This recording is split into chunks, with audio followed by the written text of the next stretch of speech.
No high UNC official met any PDP official. You don't need the UNC to pass the bill. This is the worst and they need to go. Fire burn you, Guardian.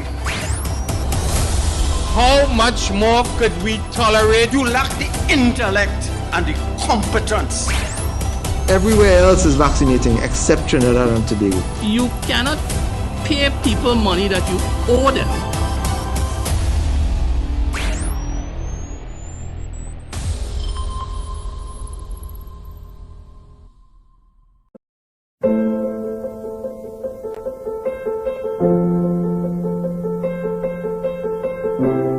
Good evening, everyone, and thank you very much for joining us for this very important discussion, our discussion on the Public Procurement and Disposal of Property Amendment Act, a very topical issue in Trinidad and Tobago over the past few days, and we're going to get into the meat of this matter and explain why it impacts you.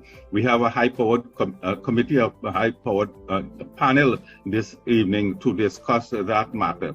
Before I introduce them, just to indicate to you that the PNM government's version of this law does not match that of the previous Kamla Prasad successor administration version, and it lends itself to immense white-collar crime, both in procurement and disposal of assets. So it impacts all of us in a very direct way. I say that because it impacts you, and we thank you very much for your time this evening, for viewing and listening, and we hope that we'd have your attention throughout this discussion and that you would share it with as many people as possible, because it impacts all of us in Trinidad and Tobago. Now to our panel, the eminent Member of Parliament for Mayaro, second-term Member of Parliament. He is represented most effectively in the Parliament on legislation and in the community of Mayaro, one of the largest constituencies in Trinidad and Tobago, the Honorable Rushton Parry. We have one of the bright, young, exciting, and they don't normally say exciting when you talk about Parliament, but she really is an exciting legislator, brand new, fairly new senator, an attorney, Jayanti Lakshmidiyal, and she is going to look at, among other things, the meat of the legislation and discuss pros and cons for us. And we have two bright young business people who are going to discuss this from the perspective of how it affects the business, small and medium-sized businesses, and how it impacts the people on the ground. Two bright young voices, and I think you would look forward to hear their input. Kareem Khan is an important businessman in southeast Trinidad, Rio Claro, Mayaro community, and comes from he is a third-generation successful businessman. And Dinesh Munan, also from a business community, he's also a professional. He's a pharmacist, a lecturer at the University of the West Indies, and he runs a successful pharmacy in the town of Rio Claro. So we have a high-powered mixed panel to discuss this important law. It is the Public Procurement and Disposal of Property Amendment Act. We thank you again very much for being with us. I want to start by asking the host Member of Parliament, MP Rushton Parry, to lead the discussion. MP? Thank you very much, Ken, and thank you very much to my invited guests for joining me this evening in discussing this most important issue. Now, as many of you know, the United National Congress have embarked on a public discussion around the procurement legislation, and we're in the midst of signing a petition that we plan to send to the President, asking her to repeal or not proceed with this version of the procurement legislation that was enacted in the Parliament just about a month ago. So my plan this evening, together with my guests, is to explain the rationale for our position, to encourage the wider public, especially those in the constituency of Mayaro, to join me as we get our petition going to repeal this version of the bill, because it will not work and it will not solve the problem that it was first intended to fix. But before I go down that road, I want to explain a bit as to what procurement is. I know it's a word that it doesn't ring clearly sometimes with people on the ground, on the streets, But procurement is a system by which you buy and sell goods and services. From the government perspective, it is a system by which the government would procure services or the way it should dispose of its asset. And as a system, systems are governed by rules and regulations. Now, if we were to go back to 1961, when the then Prime Minister, Dr. Eric Williams, he brought to that parliament, or that legislature actually, what you call the Central Tenders Board Act of 1961. Now, that would have been about 5 years after the first Legislative Council with a Prime Minister was put in place in 1956, with the PNM taking the lead at that time. During that period, Dr. Williams realized that there was a lot of inconsistencies in what was happening in terms of the granting of contracts and special works contracts in several areas. And he had some concerns that people weren't following the rules in terms of making sure that there was some equity in terms of how these contracts were being awarded.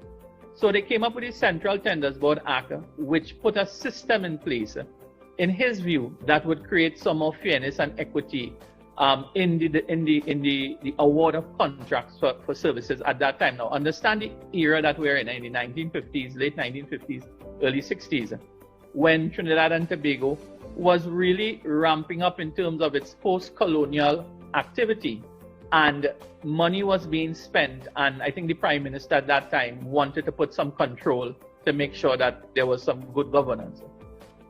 Now, the next time that the Central Tenders Board Act came up for discussion was 1978, I believe. And for some strange reason, in 1978, the Central Tenders Board Act was weakened. And when I say it was weakened by the removal of agencies from the purview of the Central Tenders Board. Those were NIPDEC, national security, issues of emergencies, state enterprises, government-to-government arrangement. Now again, look at the era, the late 1970s, 78 to be exact. We were on the verge of monetizing heavily in the energy sector, in the oil and gas, well, not really the gas, but the oil sector. Revenues would have been up.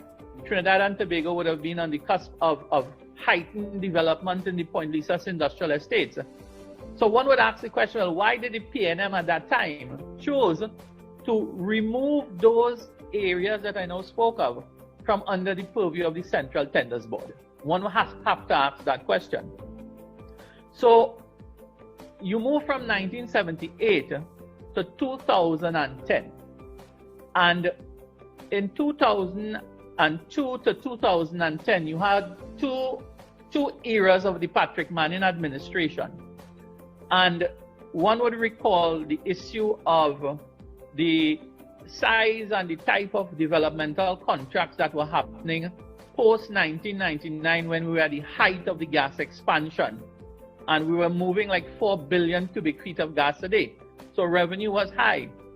What had happened is that the UF Commission, in its investigation into the HDC and several huge projects, construction projects, the UF Commission recommended in its finding that we look at procurement in a very serious way, procurement legislation, because in the inquiry, several issues of corruption and bad purchasing and procurement arrangement came to the forefront.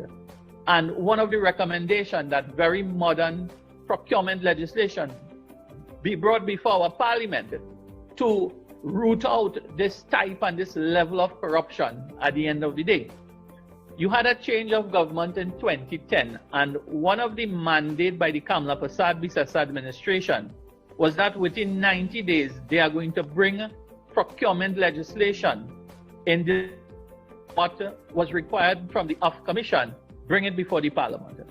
So it came before the Parliament in early 2010, and by 2014, the legislation had gone through 2 joint select committees, the Legislative Review Commission, it had gone to the Senate back and forward. And what you had was a very good, well thought out piece of legislation that was ready for presidential proclamation.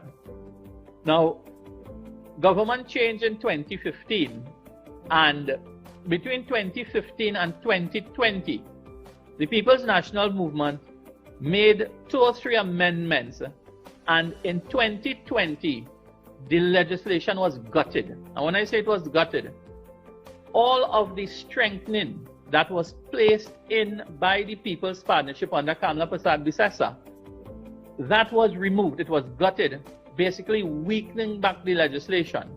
Now, I know when Senator Lakshmi Dayal speaks, she will give you a little bit more insight on what has happened in terms of contracts and so on, and what has the PNM been allowed to get away with by 2 things: not proclaiming the legislation, and 2, gutting the legislation to where we have the most weak. It is like we have no oversight anymore on procurement. And what is worrying to me as a parliamentarian, there have always been the perception that, you know, as government ministers and as parliamentarians, we engage in nefarious activities. You know, we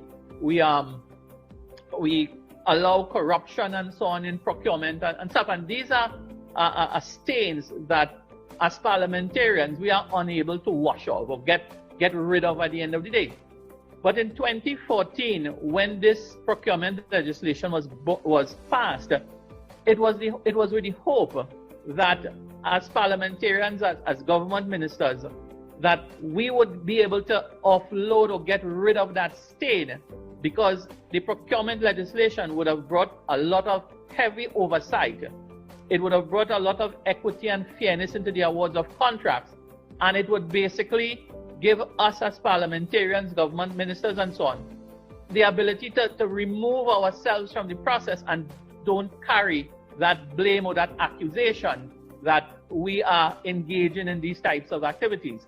I, as a new parliamentarian, was absolutely excited and hoping that the legislation in its natural form would have been able to be executed, and we can continue doing our business as parliamentarians without that stain of corruption and so on that hangs over the heads of most of us.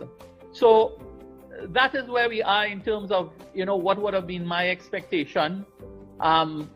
This is why we are calling on the country, we are calling on the constituents of the Mayaro constituency to join us in demanding that the government repeals that 2020 amendment, which was passed last month, I believe, in the Senate. And we need to go back to the 2015 version of the bill when it was most strongest.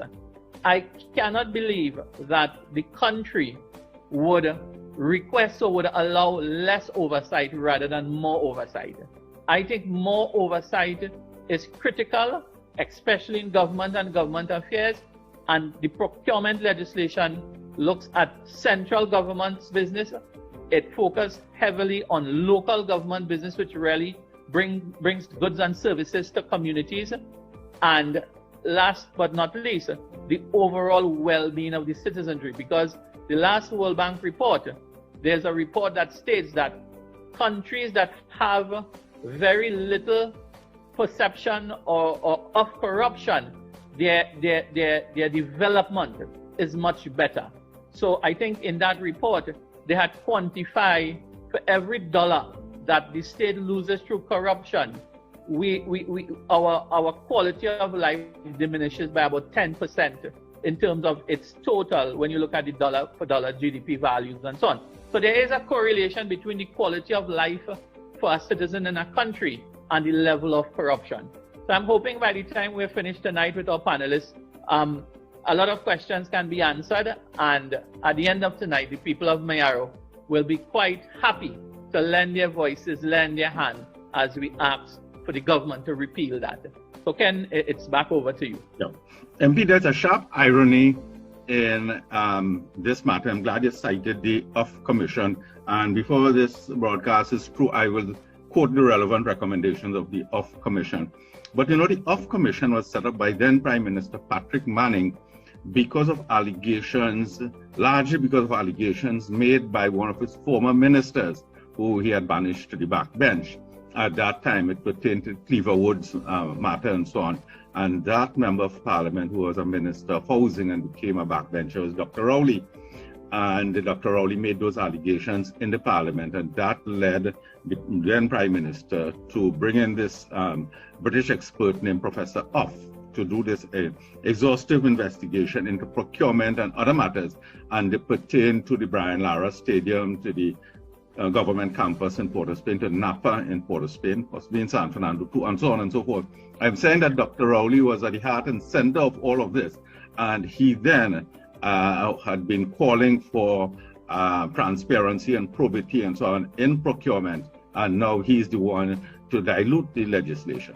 So we will quote from the recommendations before we go on, but talk about diluting the legislation. Let's go to the Senator Jayanti Lakshmidiyal, who is we're going to ask her to tell us in specifics why this is not good law and how this legislation has been watered down and gutted from the previous version of the Kamala Prasad-Bicester administration. But again, before I bring her on, she really is one of the exciting new legislators in this country, always extremely well researched and has the country totally tuned. And we're very fortunate, MP, to have her on our team this evening. So, Senator Jayanti Lakshmidiyal.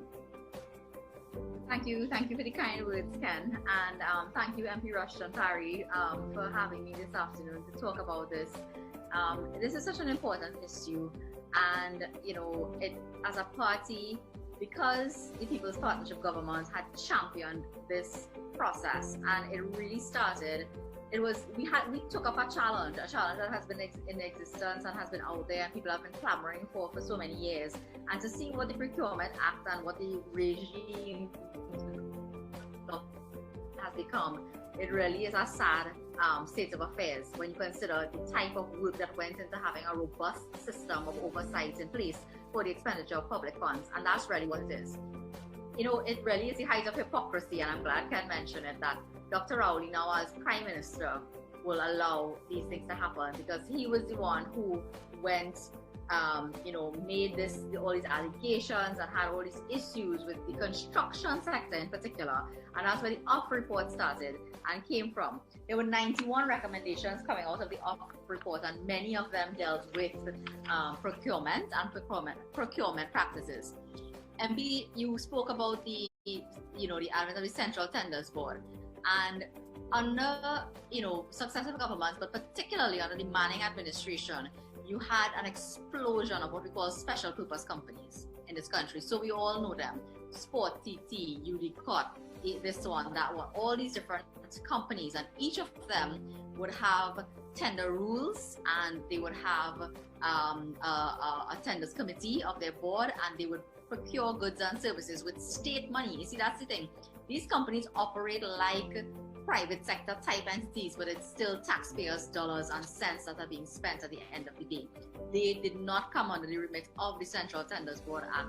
There were also, we talk about a 1961 piece of legislation, which might have been amended over the years, a little bit here and there, but we really needed a modern version of procurement. And that is what the unions, the construction sector, the JCC, civil society, as we refer to them, all of the business associations have been clamoring for. And so, yes, the partnership took up that challenge.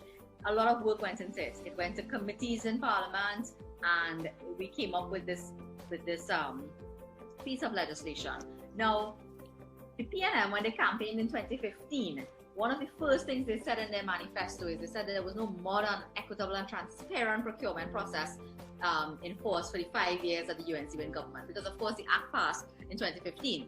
They neglected that it was all the work that had been done over the 5-year period that the partnership was in government. They said that the UNC had spent 5 years, and this is directly from their 2015 manifesto. UNC had spent 5 years avoiding the implementation of modern and transparent, fair and equitable public procurement systems, and in its dying days, it was a public relations exercise to partially proclaim certain parts of the Procurement Act. Now, that's so funny, because what the UNC did is, before they demitted office, they made sure and proclaimed the relevant parts to get the Office of the Procurement Regulator up and running, so that things could be put in place and that we could have had a system that would come into effect. it was that important to a UNC-led government to have this thing done. And what they said is they will waste no time in addressing this very important issue, and they will move swiftly to make improvements to the Public Procurement Act in order to remove loopholes and limitations and weaknesses that currently exist, and will consult with stakeholders and so on and implement. In the 5 years of their first term, every single budget speech delivered in the Parliament, the minister would have said that he's working on it, that they are setting this thing up, that the regulations have to be drafted. Regulations, when you have a law, you sometimes need to make regulations to operationalize that law. And to this day, we have not seen the regulations that we require for this to operationalize this Public Procurement Act.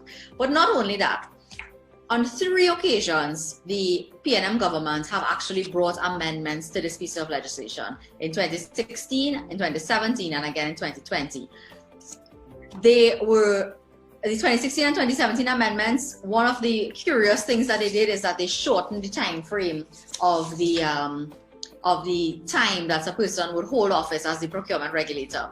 It was strange. They recently did the same thing with the Central Bank Act, Central Bank Governor, that shortening of the term. It is almost as if the PNM makes amendments to laws and change things and change the rules of the game that have been in existence to have control.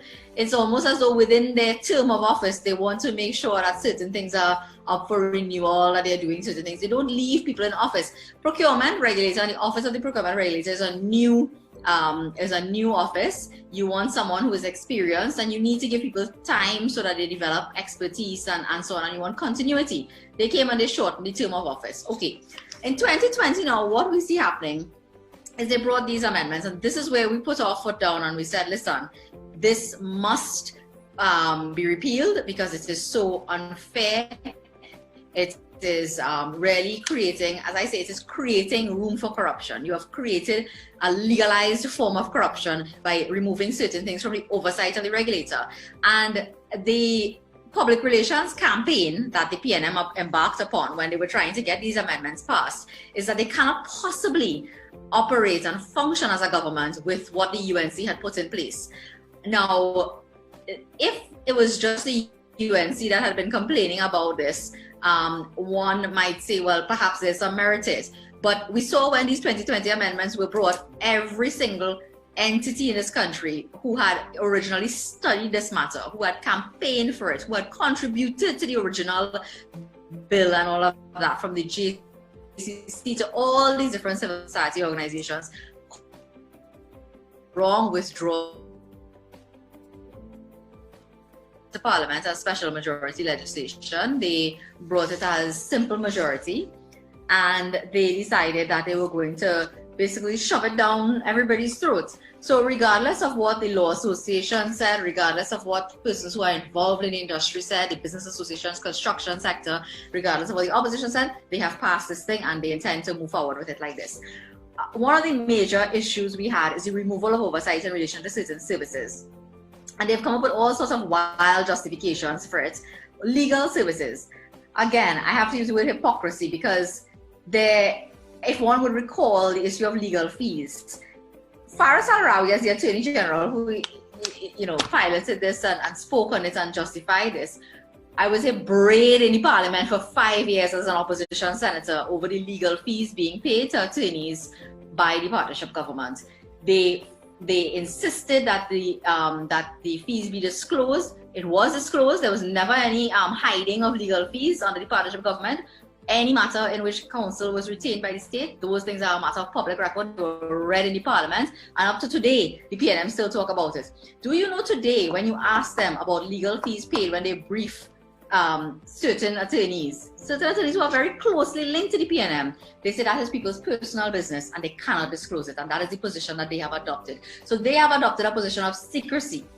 What they have done in this legislation is they have now said that even the procurement regulator cannot look at contracts where they retain legal services. Now, if that isn't mind-boggling to anyone, I mean, it's something that you must understand the extent to which they have taken this thing. They have simply decided that they will continue to operate in secrecy when it comes to paying attorneys to represent the state in different matters, and no one will ever know. They are not disclosing it to the public. They do not respond to questions in Parliament. They do not respond to freedom of information requests. They have said all of it is private, personal, exempt. No one must look at it. And now when we say, well, listen, even if you don't disclose it to the public at large, because it's people's business how much money they earn, that's okay if that's your argument. I don't know why it wasn't the argument pre-2015, but fine.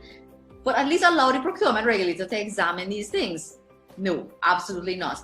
And they created this narrative that, look, a procurement regulator shouldn't be able to tell them which lawyers to go to. And a procurement regulator should not be able to tell them to accept the lowest price when they are doing bidding. So they have exempted this thing altogether. That, again, is a false narrative. It is completely false, because the Procurement Act doesn't tell you that you must accept the lowest bid. It does not tell you that you must tender out for services and just go with any attorney. You can actually... There's a provision in the Procurement Act that you can specify, certain requirements that you need. So, for example, if you have a very large commercial law type case, you can specify the persons who are allowed to tender for these things must have a certain number of years in corporate and commercial law, this, that, the other, whatever. And nobody and nowhere in the law does it say you must actually accept the lowest bidder. Again, in their typical arrogance and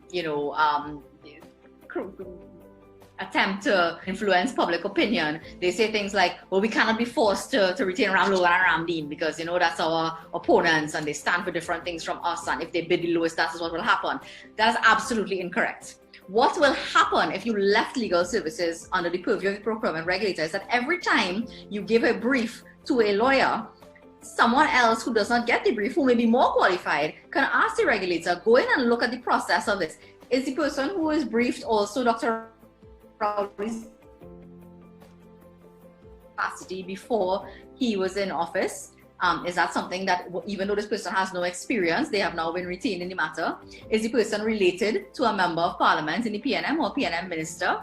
And is that person now being briefed over and over and over? And, it is amazing that sometimes you hear attorneys appearing in so many different types of matters and you wonder, well, do they have expertise in everything? Because these are the only lawyers that are being briefed by the state. So that is what leaving that in there would have allowed the procurement regulator to do. They have tried to do a similar narrative with, medical services. They said, well, if it's an emergency, they cannot afford to go through procurement rules.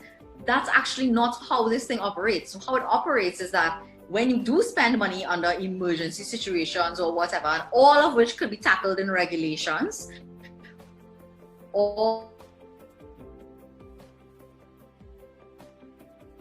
they rush the Prime Minister or a member of Parliament to Sinclair Medical or something like that, all of that could be tackled in the regulations. They want to exempt it for some reason or the other. They do not want anyone to be able to look into these transactions. And that's extremely worrying, because what you have done is you have created a whole group of services now that the government is allowed to spend money without any form of oversight.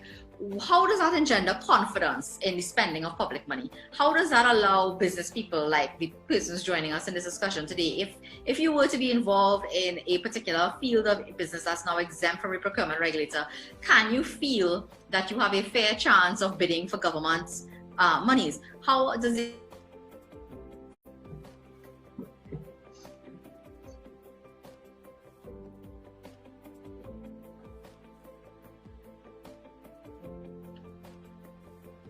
you have confidence that the expenditure of public funds can be left to politicians to not show any bias or favor when they have brought a law to Parliament to remove oversight? One must question motives. One must question the, why a government would want to exempt things like this and not try to work around it. This law has never been operational. That's what you need to understand. The law has never been it's like a stillborn baby. You have never had a chance to breathe, and they've simply, they've got it and taken out parts of it. So without the law actually working, you have the government saying this can't work, this can't work, this can't work. We need to take this out, and that out. Having it. I think MP Parry raised the issue about corruption perception and how that impacts upon business. That impacts upon everything that affects your life. You might say, well, whether people want to have, whether we have foreign direct investment, that's high level economics, and I don't have to bother about those things. But foreign direct investment is what brings foreign exchange into this country. Foreign direct investment is what will allow the economy to start back up and start moving. Foreign direct investment is something that will alleviate the shortages that we now have. I mean, how many of you have been to the grocery and you notice that there are shortages in certain things? How many of your pharmacies or your small shops or your small car businesses cannot function because they cannot get access to foreign exchange? That's what foreign direct investment would help alleviate. But we are not going to have foreign direct investment if the perception of corruption in this country remains the way it is, because people do not want to invest in a country. Foreign countries don't, foreigners and foreign companies will not invest if that perception persists. So this procurement legislation and the operationalizing of it is really important in that respect. Another critical thing that was done in this law is they removed oversight for government-to-government transactions. Now, that one, again, we've heard so much about the buying of boats and the buying of different types of things that they have engaged in. And what the justification that the government brought for this is that they have to be able to comply with the rules as they pertain with other under other arrangements that they may have. So they want to be able to say that the Procurement Act totally does not apply when you are accessing funding from certain institutions, because those institutions may have their own rules. That is halfway true. The institutions do have other may have rules which may conflict at times with your local laws and your local procurement regime. It is possible to legislate for those things as well without a complete exemption. So if you are going into a government-to-government arrangement, you will actually you can have your local procurement laws applying unless there is a conflict, and these things could be worked out in the legislation. Let me give you a good example. In my research, I came across in Guyana, what they say when it comes to international obligations, they say the provisions of this act shall apply to any procurement unless they conflict with the provisions made applicable by virtue of an international agreement. So rather than say that all government-to-government arrangements and financing is now exempt from oversight, Guyana decided and said, listen, the procurement regulator can come in and examine these transactions, but only if there's a conflict, and we must go with their rules, and their rules are obviously. Now, why again would you sign on to an agreement that has less oversight than what you have locally? Shouldn't you negotiate with another government and say, well, listen, in my country, this is how we do it. This is what our law says, and our agreement and whatever agreement I enter into with you should at a minimum meet the standard of my law or higher. It ought to be higher. In fact, do you think the United States would come here with their very stringent procedures and so on to buy something from Trinidad and Tobago and say, oh, you all have no procurement law? Well, great, we'll throw ours out the window and we'll just go with your third world version of procurement under the Central Tenders Board Act? It would never happen. It would never happen. You would have to comply with their higher standard. And what we should be aiming for is the highest possible standard. If we are going to incorporate and access foreign funding, we must always insist on the highest level of accountability and transparency so that we are not susceptible to this type of corruption that happens all the time. Before you had the off report, you had the Bala report. Before that, you had there were other reports that have been done over the years. And the problem of corruption, particularly in the construction sector, I think the Riley report. The Riley report 1982, that's the year I was born. That's how long this thing has been going on. And this is something that, you know, really does require the attention of the state. And to think that we had gotten so close and that we had this thing there ready and all it needed was the resourcing to get it up and running, and we haven't seen it. You must look at the pattern of behavior of someone to understand their intentions and their motives. In 5 years, rather than work at bringing the regulations, the PNM government has worked towards cutting back on the powers of the procurement regulator and the level of oversight that he would have. Now, last week I saw in the newspaper, the JCC has come out again and said, where are the regulations? Because of these amendments, they wanted to redo the regulations again. I understand the procurement regulator has done it and since January has submitted it to the government. We have not seen it. It has not been brought to the parliament.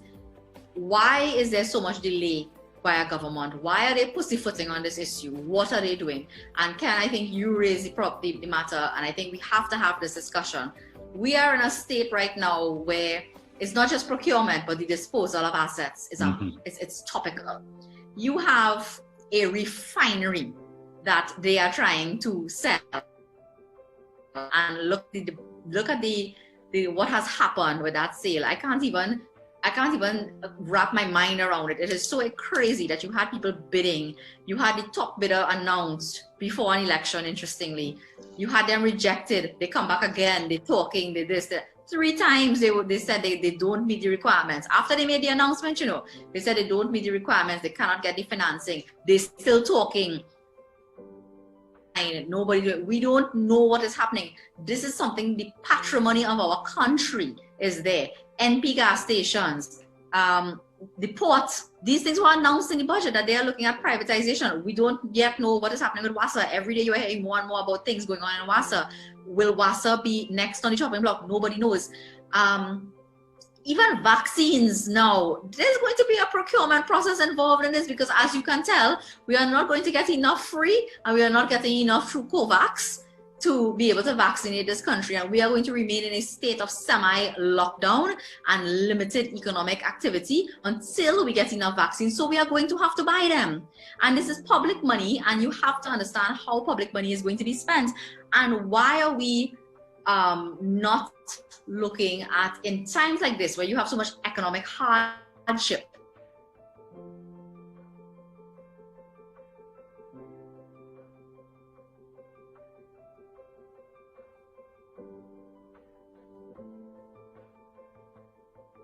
another UDCOT circa 2010, and what we saw happening with the expenditure and the overruns that happened in UDCOT. We do not want that with vaccines, and we do not want the disposal of state proper oversight into those transactions. You cannot, and I think we have said it in the UNC over and over, the opposition has realized that this is sort of like a game plan. You run things into the ground, you allow it to become almost like we saw it with Nikon, and then it's sold at such a cheap price, and who does it go to?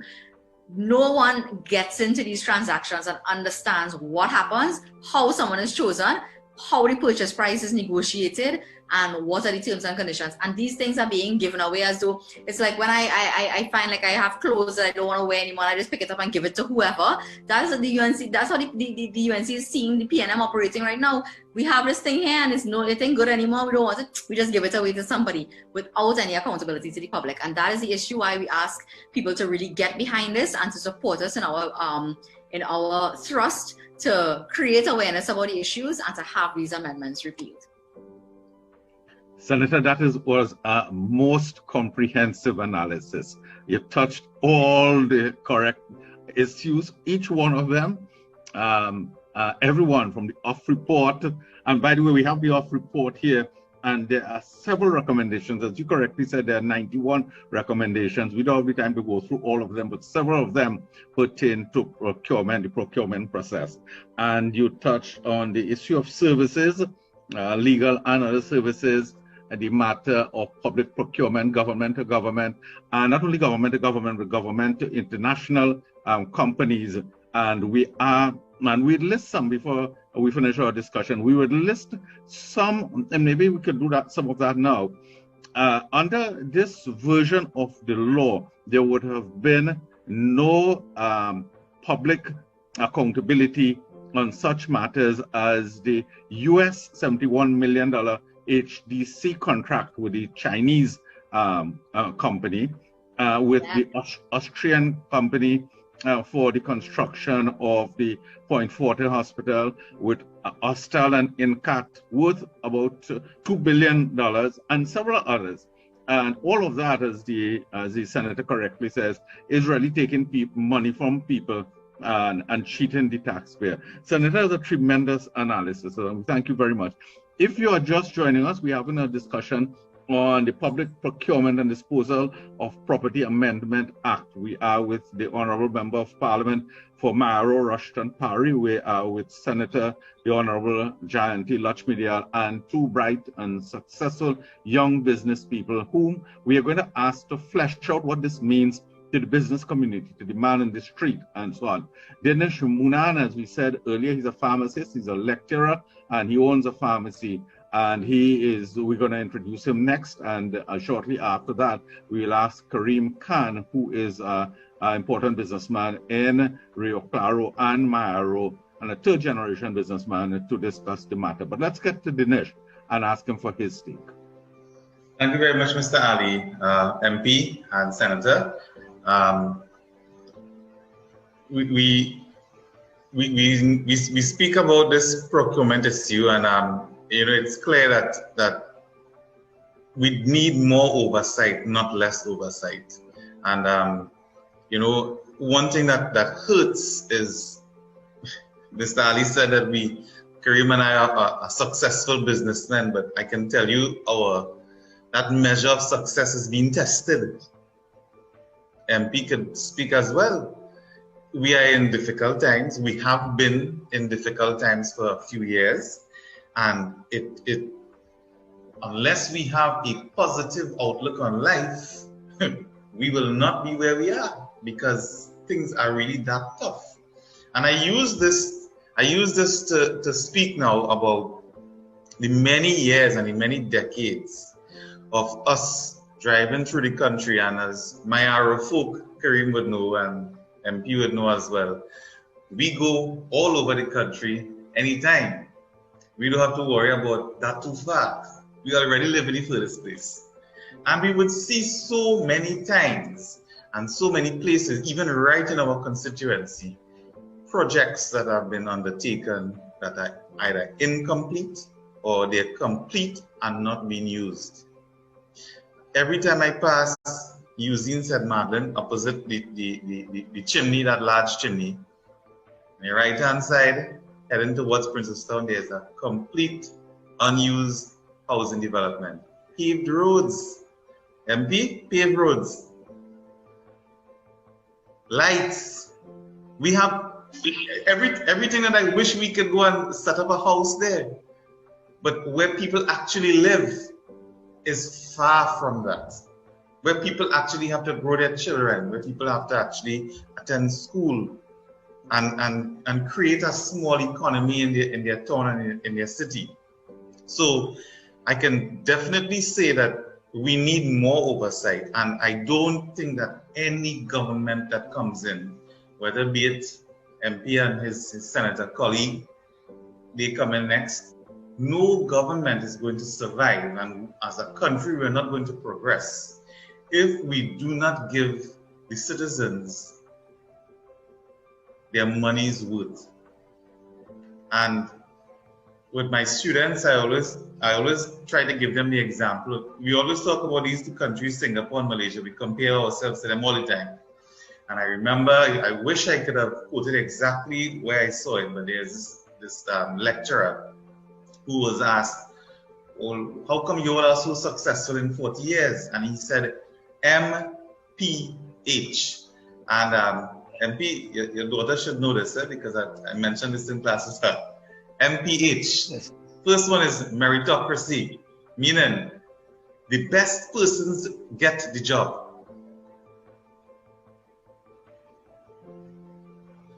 And that is very, very important, having the right people in there. Having the right people in there. P, pragmatism. If something works, let's use it. Unfortunately, we needed to have coronavirus to utilize the very nice Cuba hospital. Things should not be like that. We have a facility that's done, let's use it, let's make the most of it. And the last one is H, is honesty. So MPH, meritocracy, pragmatism, and honesty. And this last part about honesty, and MP spoke about it, that as we as a country, apparently corruption is within our culture. It has become synonymous with our name, and we need to actively work against that. other countries are looking at us, and you know, we do not want to have that stain on our name for very long. And it doesn't mean that all hope is lost, but it has to start somewhere, and it has to start with the persons that are in the positions to make those changes. So specifically about our community and our business, it's been really, really trying. And Senator spoke about a developed nation, company from a developed nation coming in here. And I have had the pleasure, as well as Kareem, to work with Bechtel. Well, I don't know if I can name the company, but and they were very, very clear, specific as to how they want their invoice. Everything must be on point. Everything must be on point. And the Senator rightfully said, we must hold ourselves accountable to a higher standard. We should not be looking at the easiest way to get out. And yes, I know from a management perspective, sometimes, yes, we want to have the easier routes. It might make life easier, yes, but we must hold ourselves at a higher standard. And our community will do better if the persons who are in the positions to make the changes, and I'm deliberately not using the word leaders because we like to equate politicians with leadership. MP, I know you will agree with this, that not all the time it's fair to equate a politician and a leader, right? So I would say the persons who are in the positions to make these changes ought to do the right thing, and I would like to remind them at each occasion, MPH. Mm-hmm. Thank you very much, Dinesh. I want to bring Kareem into the discussion. Kareem, when there is an absence of probity and transparency in procurement and also disposal of assets, it means there's less money to feed the poor, to give them services, and so on. You operate in two communities where you see hardship among people. Discuss that issue for us, please. How white-collar crime cheats money from the common man in Trinidad and Tobago. Good night, everyone. MP, Senator Ken Ali, and Dinesh. Firstly, before I jump to that question, Ken, I would like to say that tonight I speak on behalf of the business community and also, more importantly, the man on the street.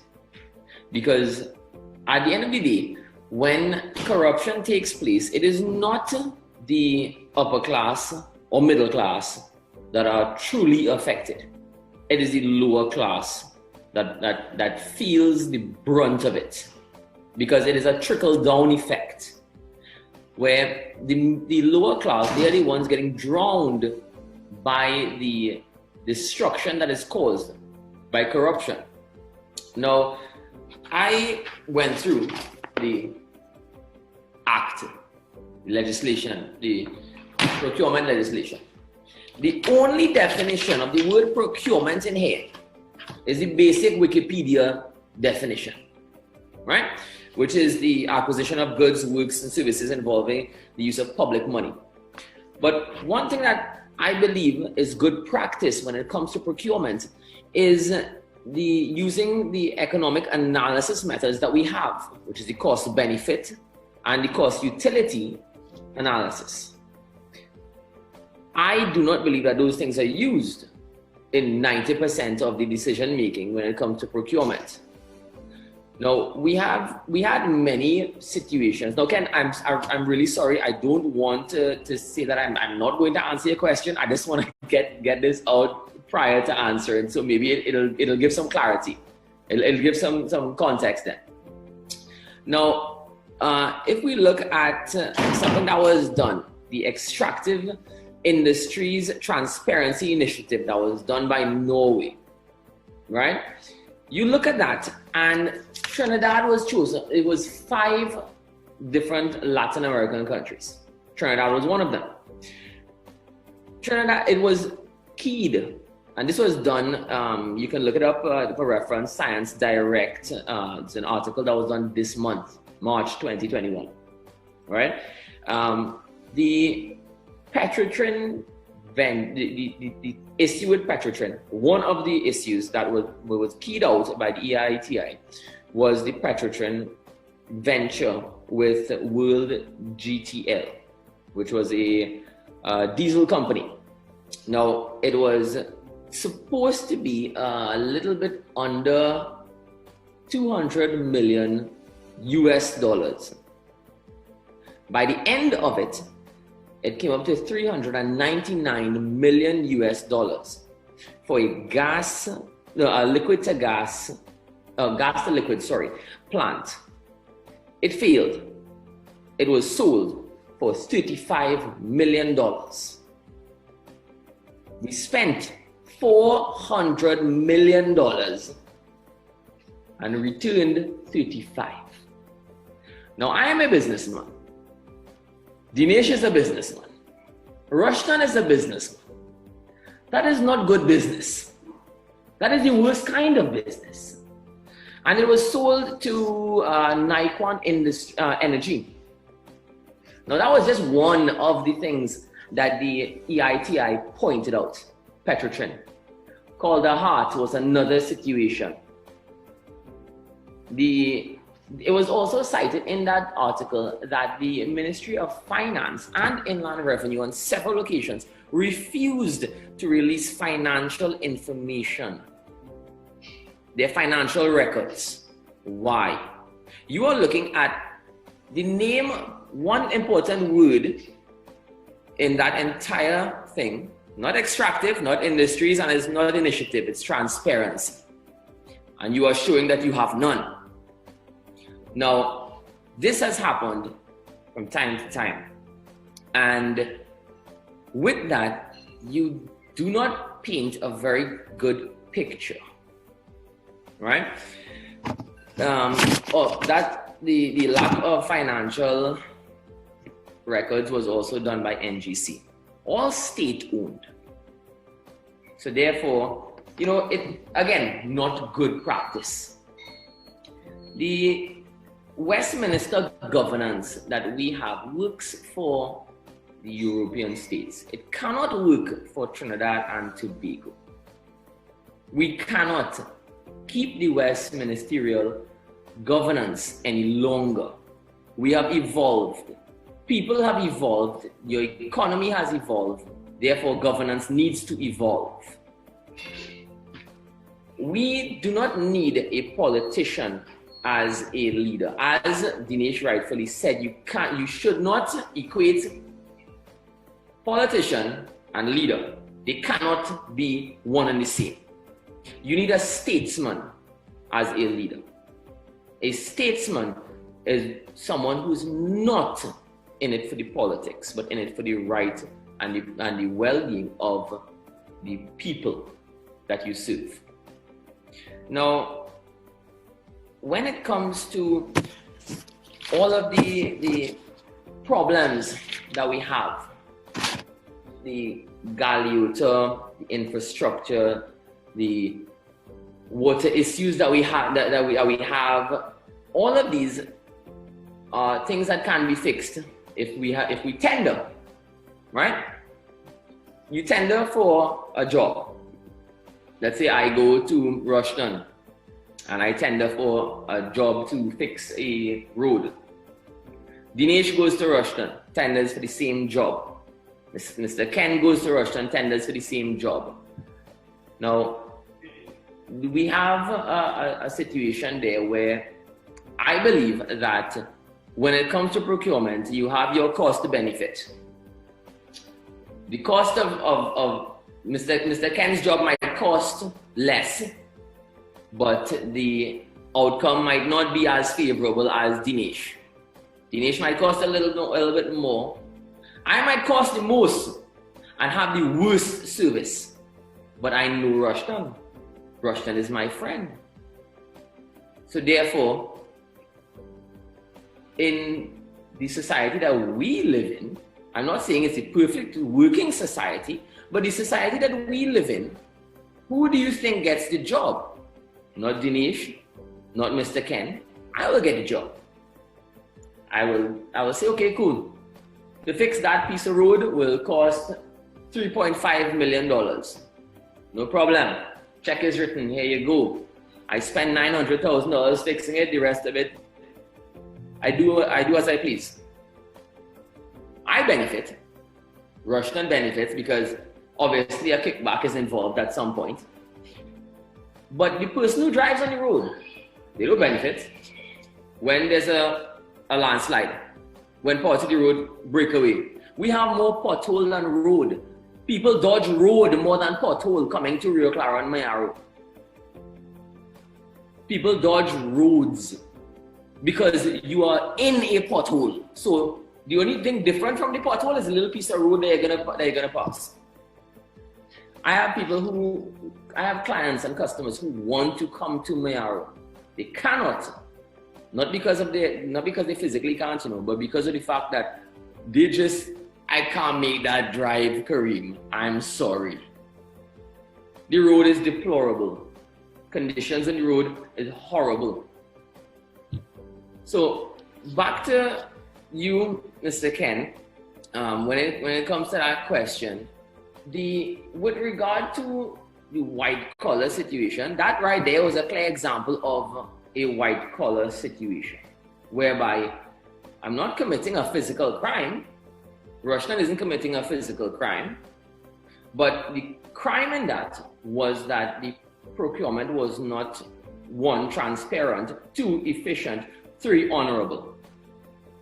So in that, the common man, the taxi driver, while he's driving, break a shock, bust a tire, damage rim, does not have money to purchase anything. So therefore, he has no income. He has no income to fix his vehicle, which is his form of income. So again, it goes down not to the upper class, the middle class, the lower class. The person who travels with him. If it is that they are traveling with the gentleman and let's say he gets a flat because of the deplorable roads that I put down and the big sinkhole that end up in the middle. If that happens, and that person had a job interview that would have been their form of income and their only job interview, they don't get it because they did not show up because taxi could not bring them. It is a chain reaction. It's like dominoes. You hit one head, the rest of them start falling along the line, lower down, later on. It does not matter when. At the end of the day, everyone on the lower end suffers because of something as simple as greed, as something as simple as the lack of transparency in procurement. And these are the things that are horrible because our infrastructure, we have a pitch leak. Just listen to it again. We have a pitch leak. What is used for our roads? Pitch. We should not need to import that. We should not need for want for that. But yet, how many of us has gone to the pitch lake recently? Have you all seen the roads? To get to the said pitch lake? Again, horrible. But our infrastructure is killing our economy also. But Port of Spain road's good though. Port of Spain highway is nice, relatively. Right? Highway to south, relatively. San Fernando could do some work in certain areas. But granted, from the west, the Grand Bazaar, let's say, is relatively passable. We could live on it. But the rest of the country, the rest of the constituents has to suffer, not so? The rest of the businesses that are in those constituencies suffer because of the roadway. So that is something that is killing business, is our infrastructure. We don't have proper roads. How many times? Just what, 1, 2, 3 days ago, flow was down throughout the entire country. Prior to that, TSTT was down throughout the entire country. when we have a blackout because somebody forget to take off the light switch in TNTech, we have that again, lack of proper practice, not just procurement, proper practice. Now, I will touch on a lot of things, Ken, so if I'm going too far, please stop me. Yeah, I want to come back to the nuts and bolts of procurement. And so we come back, and I appreciate your street analysis and working man's analysis of how all of this affects the man in the street. I want to get back to some specifics on the legislation. Senator, the fact that there is not transparency in our contracts with foreign governments and foreign companies, could that lead to possible secret clauses or aspects of those contracts that the average Trinidadian and Tobagonian would not be aware of? Yeah, of course, I can. Now, how many people have ever seen these loan agreements where we agree to borrow money from a foreign, through some sort of foreign government facility? And how many people on the street or even within the parliament, how many of us know what are the terms and conditions we're agreeing to?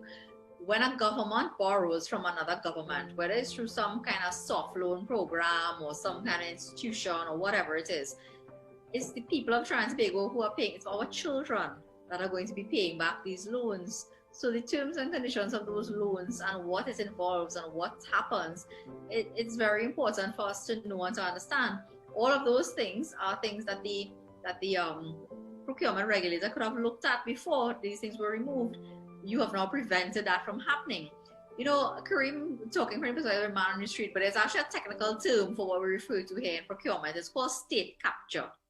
Yes. And it's something that actually, state capture is actually a phenomenon that is recognized, especially in post-colonial societies such as ours, because it really is about certain groups of people having and exerting so much political influence because of their affluence and the level of influence they can have, that their private interests now trump the public good.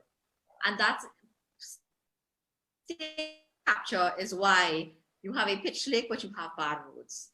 I was on flashback right to my days of going to court in Rio Claro and Mayaro when Kareem was talking. And yeah, no, it's horrible. It really is horrible, the state of things in this country. If you are to give a contract for a foreign company to come here and do something and it's funded by a foreign government, you still want to know, you have to realize that not every foreign government is a democratic government. Not every foreign government is,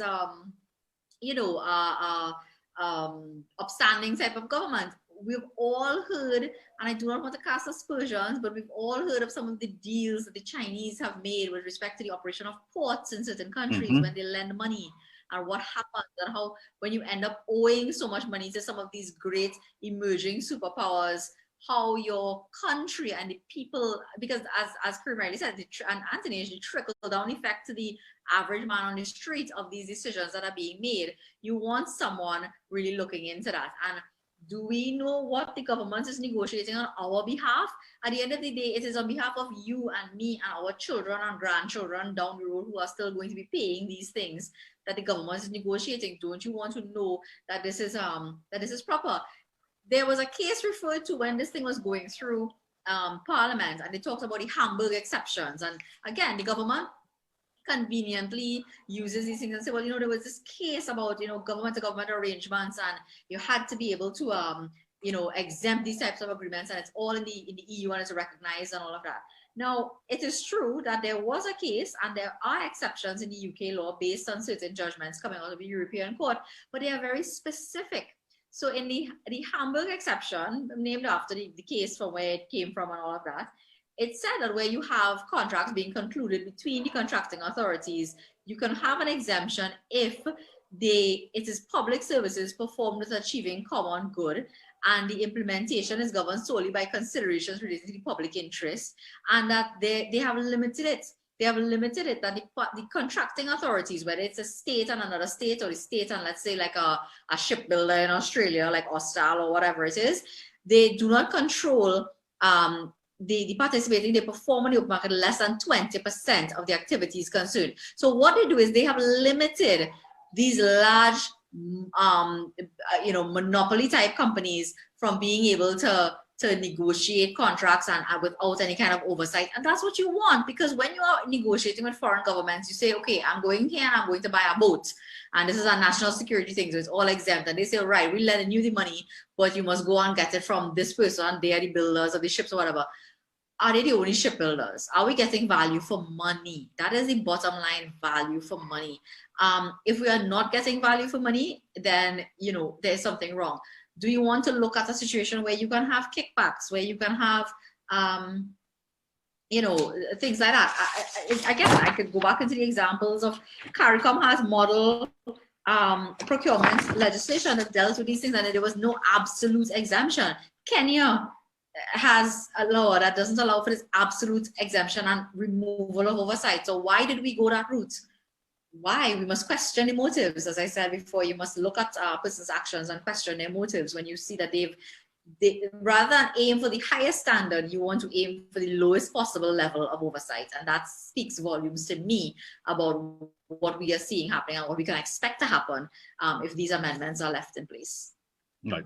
Before I go back to MP, I just want to explore one point you went into, and I thank you for bringing up this point of state capture, which really is a World Bank term. The World Bank introduced that. It is not colloquialism at all, and you explained it very well. And we have a lot of state capture in this country already in terms of big businesses and what the contracts are able to get and so on.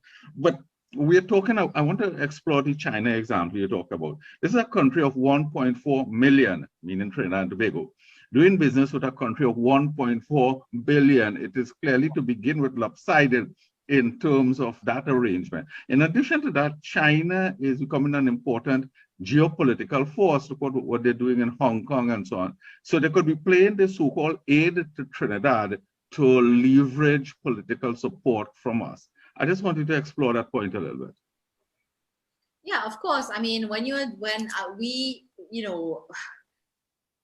we have an important, and this goes so far beyond just procurement. It touches on so many different things. Now, the position that we adopt in relation to other countries and our existing trading relationships, where we sit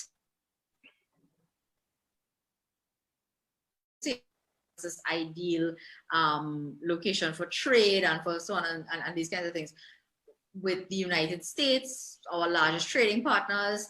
And it's so strange, some of the positions that we've been adopting. We have been advocating on behalf of people who are not seeing favor with our largest trading partners. The United States and I can't help but look back at the period of what Trump would do we. That was the approach that the government tried to take about certain things. And well, what they could do to us is quite a lot, actually. And when we are taking certain positions with respect to Venezuela, with respect to China, doing business with China, it is so interesting that when we negotiated with this vaccine issue, a statement made in the Chinese media was about how they look forward to Trinidad's support on the issue of Hong Kong. That is a worldwide, politically sensitive matter. And do we, as a small country, as you say, have 1.4 million as opposed to 1.4 billion, having regard to our dependency on trading relationships within this hemisphere with other superpowers who may not be on the friendliest of terms with China, who may not have the same political views and so on the Hong Kong issue, do we want to be supporting a superpower for the sake of, like China, for the sake of money and loans and these kinds of things and free non-WHO to date approved vaccines when there are other people and other ways to go? What is it that we are doing? Are these, you must question these decisions. I am not by any means a political scientist, and I consider myself extremely new to politics, but I know when I see a decision that might look like a bad decision. I know when I see a statement, and you don't have to have O levels to understand that, look, there's certain things that the government may be doing that may not be in the best interest of the country. And I think our position with respect to China requires quite a lot of examination. China's government and the whole system of governance is so different from ours. At the end of the day, what we, not everybody's notion of democracy and governance is the same. And if you're doing business and you're borrowing monies and you're doing all different types of transactions with another country, you really do want to be careful with how those transactions are conducted, and because there are implications for the future. Indeed, indeed. Let's bring back MP on the discussion. MP, I have a specific question for you, but before we get to that, you've heard a lot over the last few minutes. Give us your thoughts on what you've heard. Well, I mean, I have listened carefully to Senator Lachmidial, and I mean, I have learned quite a bit this evening beyond just, what I would have studied during the debates as well. And I couldn't agree with her more in terms of the issue around government-to-government contracts, because that has been the issue in the past in terms of some of the work that the government tries to get involved with foreign companies, with foreign governments, that has brought queries and questions in the public domain. If one were to look primarily at the scandal that we call the sandals issue, where an arrangement was made to build a resort while the Prime Minister of today was leader of the opposition. A deal was made somewhere in some hotel somewhere of the islands, with the understanding that when he gets into government, we're going to do this particular activity with this resort. And what was even more scary, I mean, we all know that the project was cancelled, and it was cancelled along the line of some environmental issues. I remember reading one of those opinions, and I remember Dr. Rowley said that no hairy leg crab going to stop this project. And when the project was cancelled, the media reported that apparently the hairy leg crabs won the day. Now, when you have a project like this going through procurement regulation, a lot of these questions are answered, a lot of the information is brought to the front, and it can be addressed frontally. Look at this issue with when we had the collapse of the sea bridge, and the government went straight to Venezuela and bought the galleon's passage. Now, one would have asked, how come the minister used emergency powers to execute an agreement on a Friday night to purchase these vessels? This vessel, as a matter of fact, even the rental of the Ocean Flower and the Cabo Star was done on a Friday evening over the telephone with the Prime Minister. Now, good procurement regulation will not allow those kind of things. And basically what had happened is that an emergency was created by the sacking of the vessel that was functioning very well, that's the Galicia.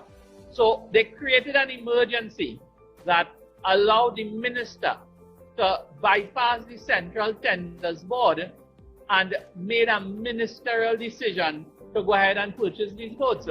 So you can see where a government, and I'm not saying only the PNM, it could be the next government, the one after that, we cannot allow these kind of things to happen.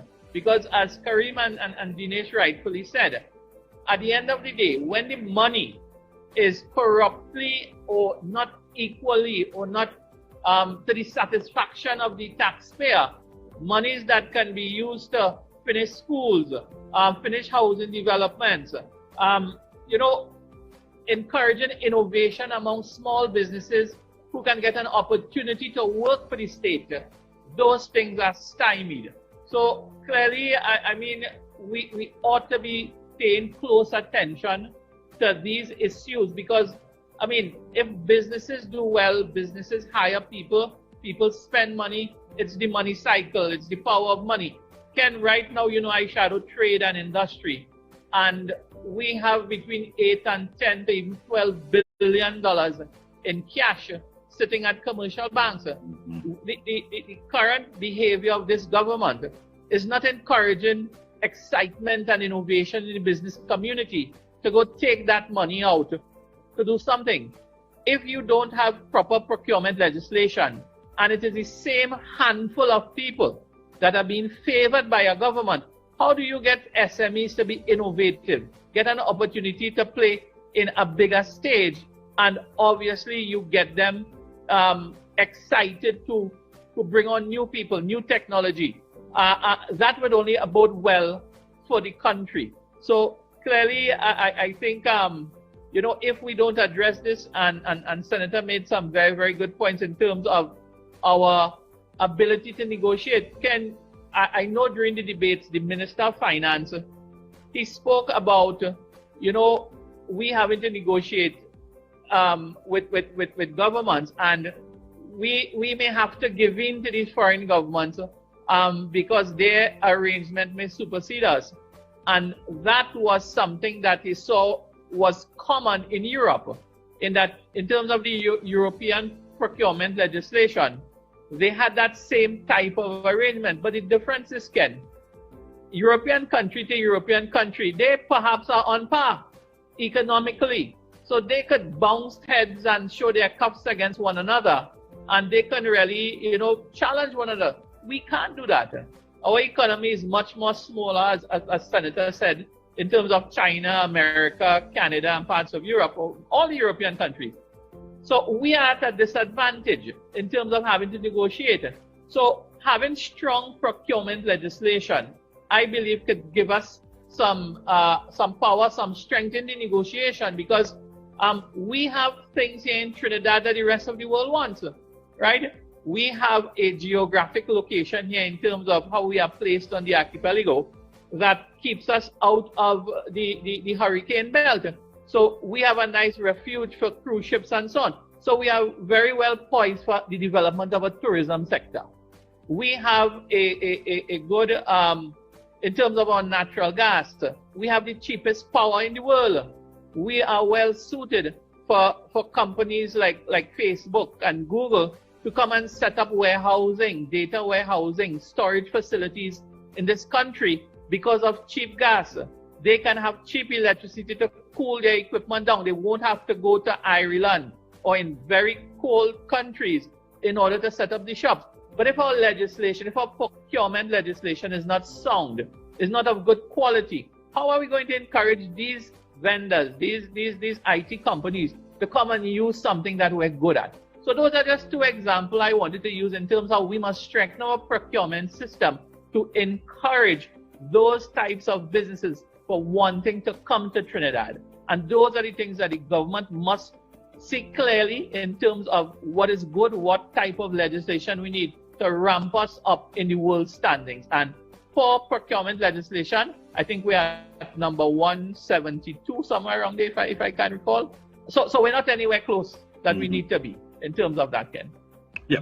Let's bring Dinesh back into the discussion. Dinesh, this matter of sandals that MP brought this issue up, and the current Prime Minister, as leader of the opposition, negotiated that with the operators of sandals.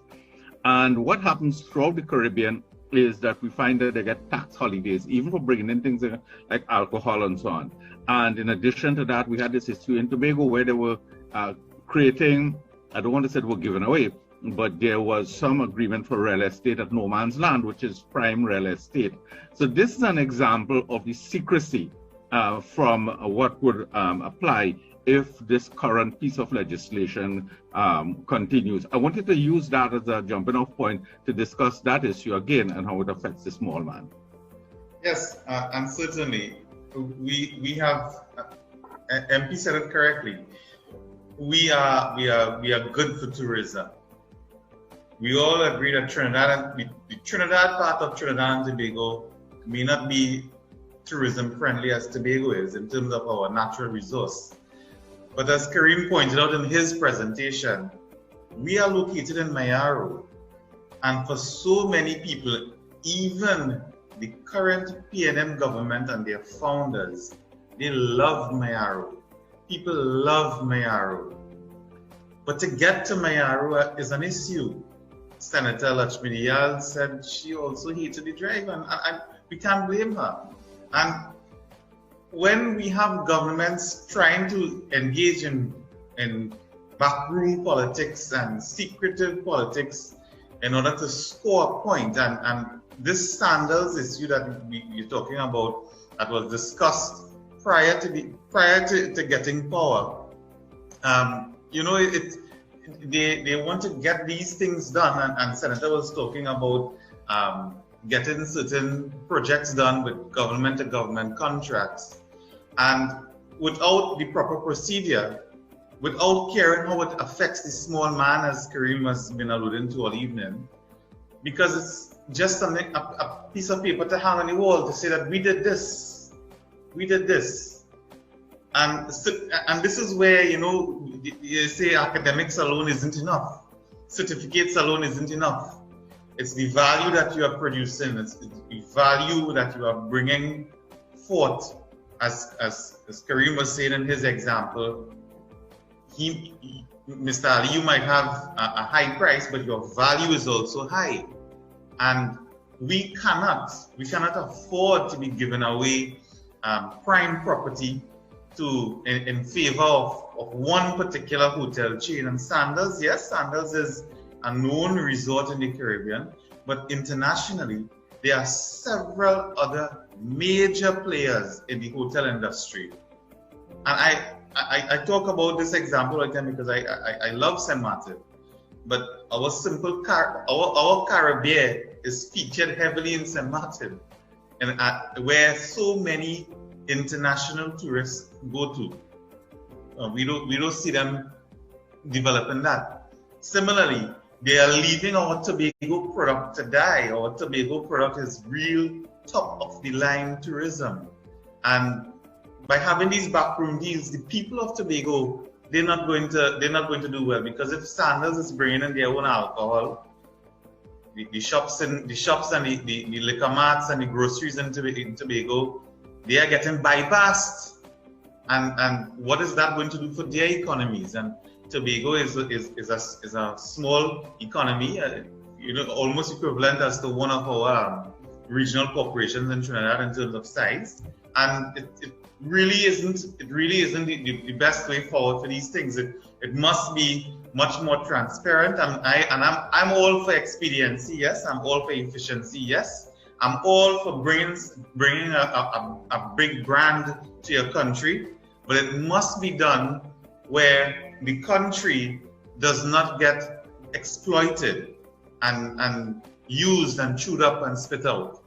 Value must come down from this investment. And one of my points, Senator was saying, you know, some of these foreign companies would not want to come, but only foreign companies that are equally corrupt will be very ready to jump on board to a corrupt government or to a corrupt nation. They would look at us and be like, hey, them have no rules down there.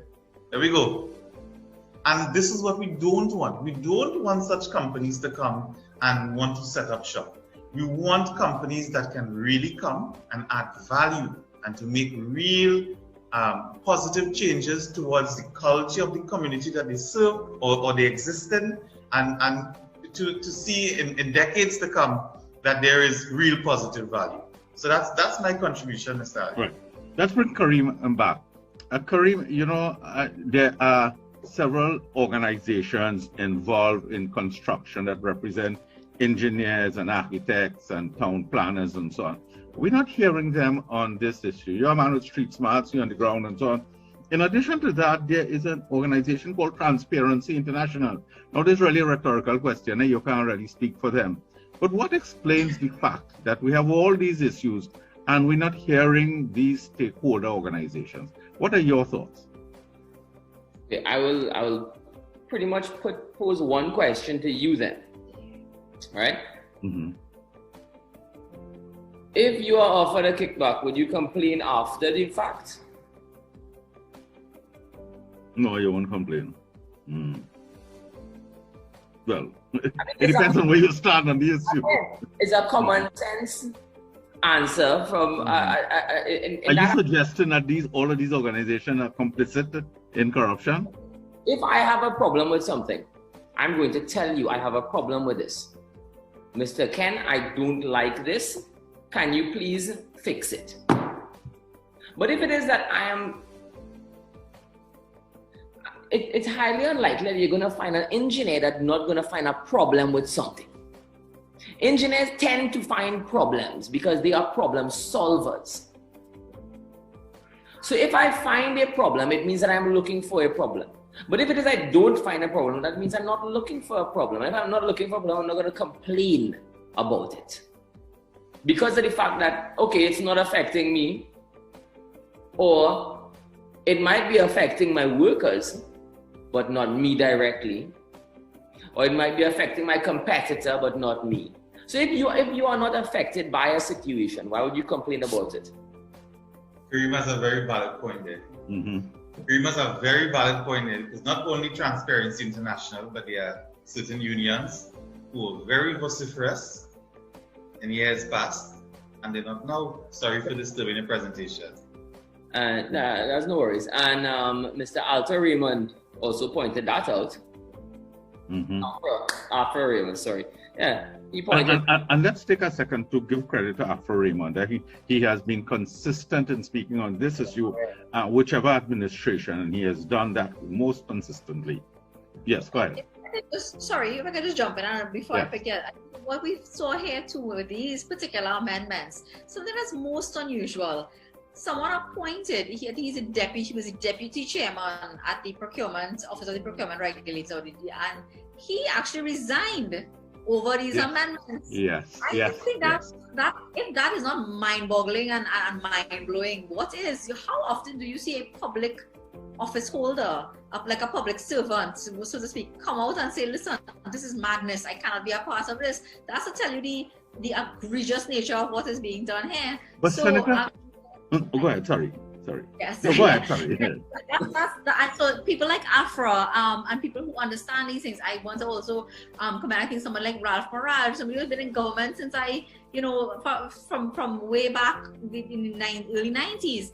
They have spoken out on these things, and I think that that's what makes this procurement issue so obviously important, that you have a bunch. It's not just the opposition making noise. It's not the UNC alone that has a problem with this. You have really independent, fair-minded people across the board saying, look, this is a problem. This is a serious problem. And there are people who, just like we are doing here, have drilled down to the issue of Russian touch on it.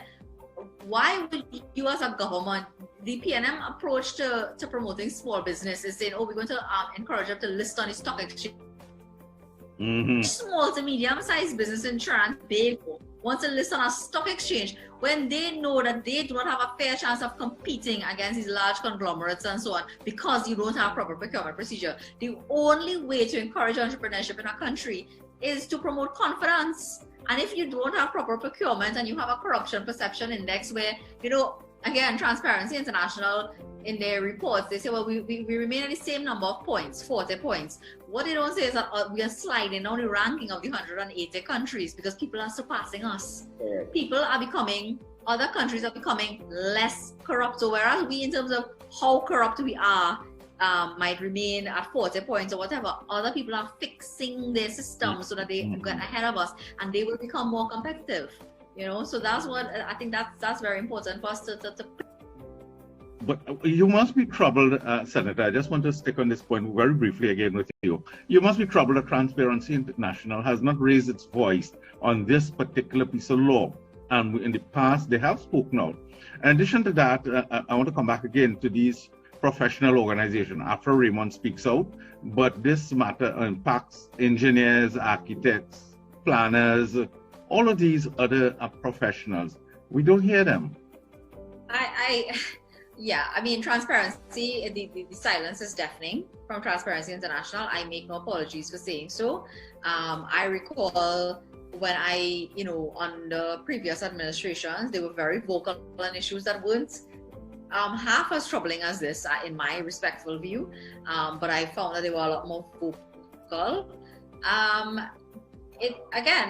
It's like, I think Dinesh pointed out, somebody's trade unions that I have to wonder if there's no mannequin that they could drag out on these issues, because they are so vociferous when it comes to certain things, and they are so out there, and I don't understand why this important issue. Sometimes in my eternal optimism, I try to think maybe people just don't understand the impact, and that's why we have taken this approach as well, because we don't just want people to think, well, this is something the UNC don't like, and that's why we think people in the country need to understand the far-reaching impact of this thing and how it will affect your everyday life. I say something as simple as you can't get 200 US in the bank to stand for you, to give your grandson who went away to study because there's no foreign exchange. That has a link to foreign direct investment, which has a link to mention the domino effect. You have to see that, and I think that's what it is. The silence coming from professional bodies and institutions. Well, I mean, again, somebody says that maybe people like the status quo. Maybe people are happy with it because in a small country like this, where everything is sort of like organized and it's a who you know type of society. But look, we have to be real. Let's confront the elephant in the room. When you belong to a certain circle and you operate in those circles, things work in your favor. I saw one of these quotes yesterday on social media saying that the problem in this country is that people aren't interested in fixing problems. They're interested in making enough money so the problems don't affect them. And I think that that's what we have a lot of. We have people who have enough money, enough position, enough contacts, enough access to what they need to get by and live comfortably, that the everyday, the pothole that is interrupted by a road on the way to Mayaro does not really affect them because maybe they drive a Range Rover and they think, or buying, changing shocks and tires every month does not affect them. So that's probably where we have the issue, that the people who represent these bodies and who really are sad that they are some of the more educated people in our society and they understand the issues better and really ought to be speaking out because they ought to have a good grasp of the issues. They are comfortable with the status and they're valued stakeholders because these are real stakeholders. MP, your thoughts on that point? Well, Ken, one of my challenge, and this goes beyond procurement and it goes beyond even the Transparency International and so on. I have been observing what has been going on in this country as a businessman for years and more so from a political side for the last 6 years.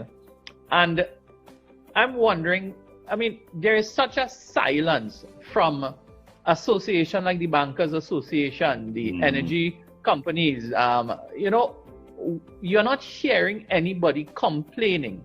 So if I were to try to understand the government as to why they feel they are doing well, it is because sometimes I feel the only persons that are bringing these things to light is the opposition. Whereas the voices of the churches, the head of the churches in this country, aren't they driving on the same pothole-infested roads? And they're being affected by no water, right? Mayaro, I mean, up to today, I'm dealing with sometimes 20, 30 requests for truck-borne water because there's no water in the taps. Now, how does this all connect to procurement? It means that when the money is stifled because it goes corruptly to somebody, it means it's less money for WASA management. I mean, as weak as they may be, but they need money to buy elbows and teas and so on. I've had situations where operating supervisors in Mayaro have come to me and say, MP, could you help us? We have 2 or 3 connections to do today, and we have no elbows and teas and the tape, the PVC tape. Could you buy some for us? And that is something real. So, I mean, but nobody outside of the opposition, I mean, has been very vocal on a lot of these matters. So it really bears down on me. What is the rationale for that?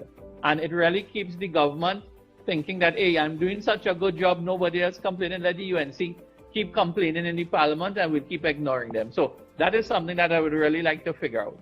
Because we haven't heard the Chamber of Commerce on this. We haven't heard AmCham. We haven't heard the manufacturers. We haven't heard the university. Long time the university academia spoke out on these issues and so on. And let's hear Kareem's thoughts on the silence of valued stakeholders on issues like this and other important national issues. Okay, so with regard to the silence of it, I would have to say that you have the three situations that could cause that. One would be the situation that I pointed out earlier of I'm getting a kickback, so I'm not complaining. 2 would be, it is something that I think is a human trait.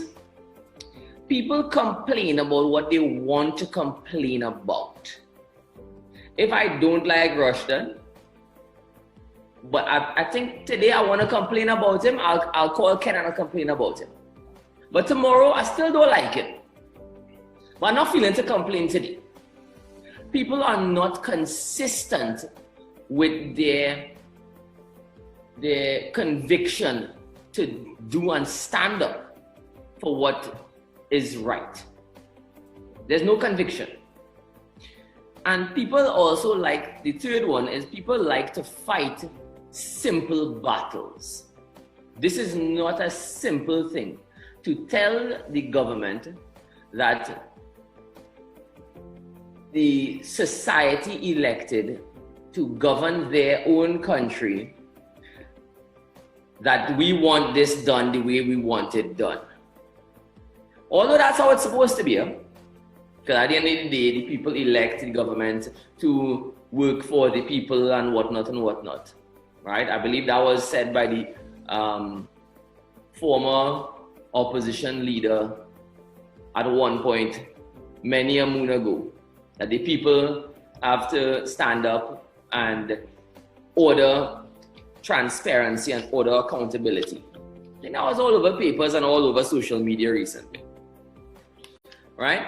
But the thing about it is that the people are not complaining because they don't want to fight over it.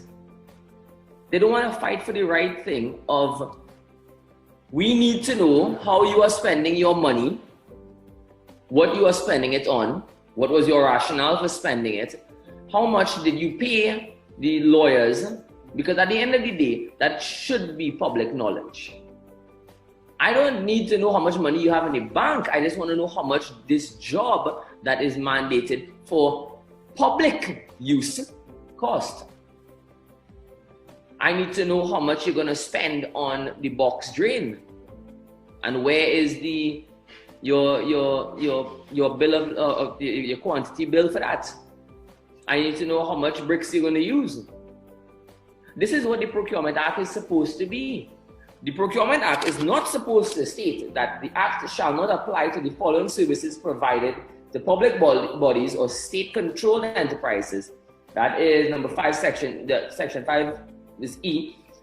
Such other services as the minister may by order determine.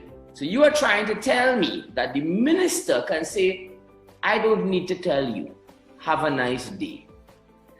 And public is supposed to shut up, sit down, put on the dunce cap and go in the corner. But guess what? The lobbyist bodies that were lobbying for all the decades gone, where are they now? In the corner, with the dunce cap on, quiet. Why are they quiet? They could lobby for everything but not the right thing? Let's hear Dinesh on that issue, because the revised act really, as the opposition has been said, got the strength and the value of the legislation and put a lot of power in the hands of the government, in our international business partners. And here, as Kareem rightly quotes, in terms of the delivery of services, the minister could overnight add some service provider. And that doesn't have to meet, Senator, are we correct? That does not have to meet the approval of the parliament. Yeah, definitely. Yeah. There's a complete lack of oversight there, with these things. So it's troubling. Yeah. So I wanted to give Dinesh a chance to discuss that, to give us his thoughts on that.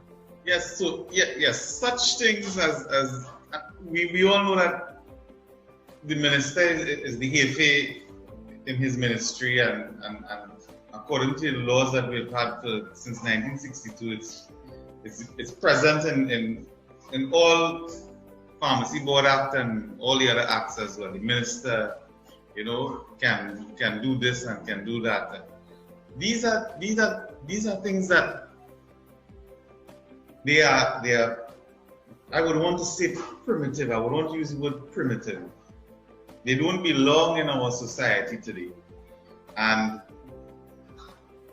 you want to run your administration in an executive manner, no problem. Then make alterations to your constitution to facilitate that. In the US, you can be the president, but the opposition has the Speaker of the House. And this is where, you don't want, we seem to enjoy that complete power. And it's that complete power is what really gets to our heads when we are in this position. It's really something that doesn't have a role in today's society, in my opinion. And I want to stay on point. I want to ask you again to discuss a little bit. We've been talking here and at other times, and the MP has been speaking in and out of Parliament on the disappearing SME sector, how badly it has been affected. You are both a professional and a businessman. Discuss for us briefly what's happening with the SME sector and how this lack of transparency, as the Senator clearly explained to us, the implications of that on foreign exchange and so on. Apply all of that to the SME sector for us, please. Yeah, well, so with as MP said in his contribution, it's tied into innovation. And when you don't have that transparency and that element of fairness and fair play, you are now going to be limiting your entrepreneurship to become very small and very small scale. Businesses would not be able to grow.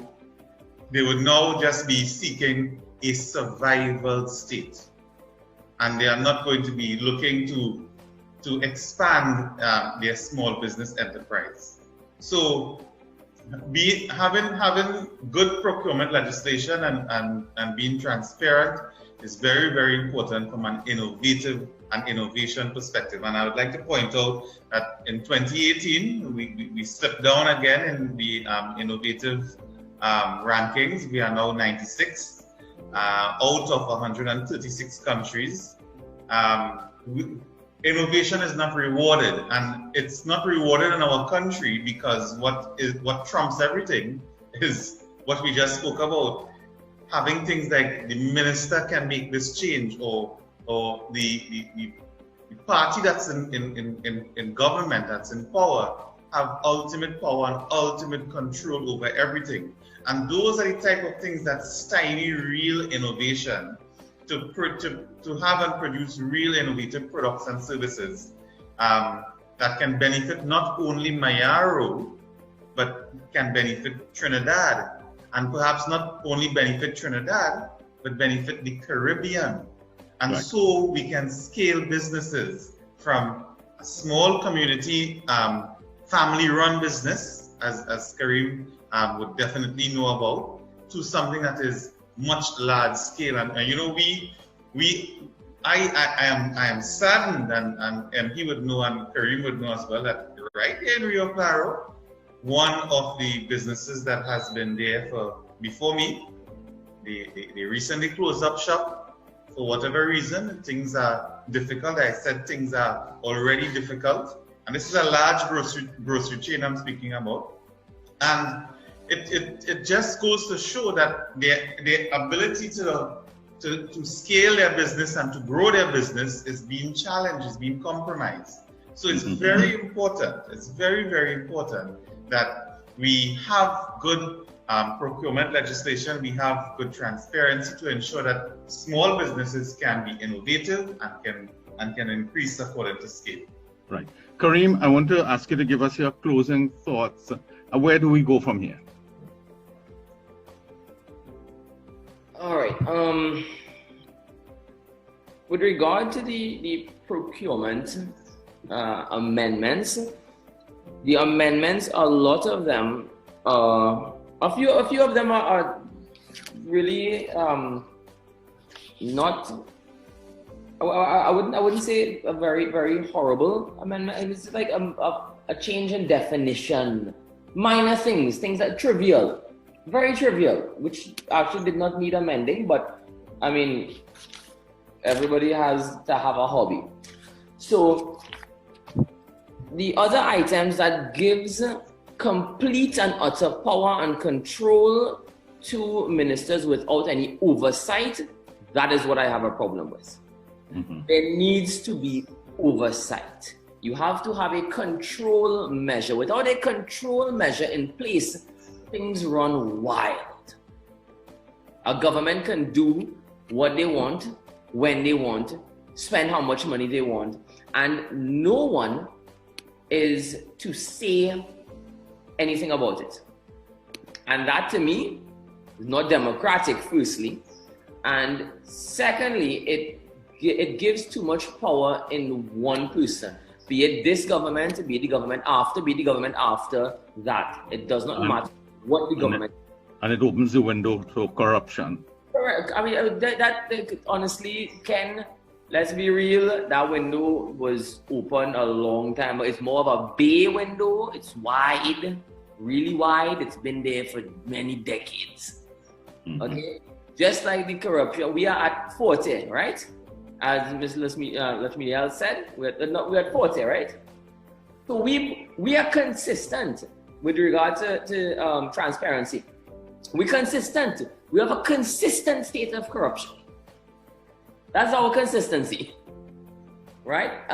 So moving forward, the changes that were made, I do not believe that they are necessary, and I believe that a lot of them, they do not work in the best interest of the public, and I believe that any law that is written should be written with the best interest of the public. Good. Right, thank you. Let's go to Senator. Senator, should Trinidad and Tobago, people who are lobbying on this issue, like the opposition and others, go to lobby international organizations like the OAS and CARICOM, even CARICOM, the UN, and the Commonwealth, and so on, and to explain this very weak and ineffective procurement law?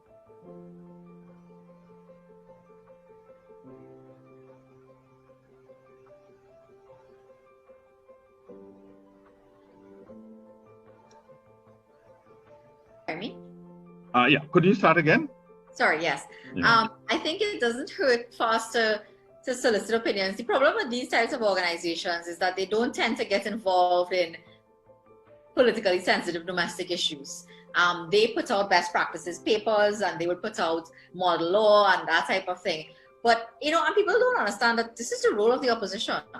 People think that, why is the opposition, we're making trouble, we're doing this, but this is what we're supposed to do. We are supposed to look at the best practices out there. We are supposed to study, and this is what we're doing, and telling you why this does not work.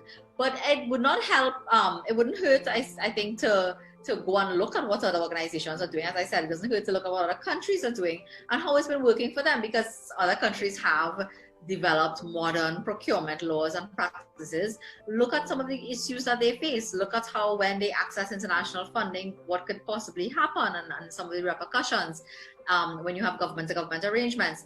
The government has used certain statements made by like WHO and I don't know, some random Oxford study and all these things to pat themselves on the back and say this. But the fact of the matter is that when you meet international organizations and you deal with them as a government, they will tell you, okay, well, you have done something right, but they don't come in and say, hey, this is wrong, this is wrong, this is wrong. So there comes a point in time when we as a people have to take personal responsibility. And when I say we, I don't mean me because I'm UNC or anybody else, or you because you're business, but every citizen of Trinidad and Tobago has to understand the issues. You have to educate yourself about issues, and you have to understand that, and this applies to everything, whether you're dissatisfied with crime and the justice system, with procurement. I want to make one very important point that I think we didn't touch on, and it's one that I did make in Parliament. Some time ago, there was actually a big, I think it was one of those media houses doing a special report on crime and the link to contracts, especially to regional corporations and gang warfare and gangs.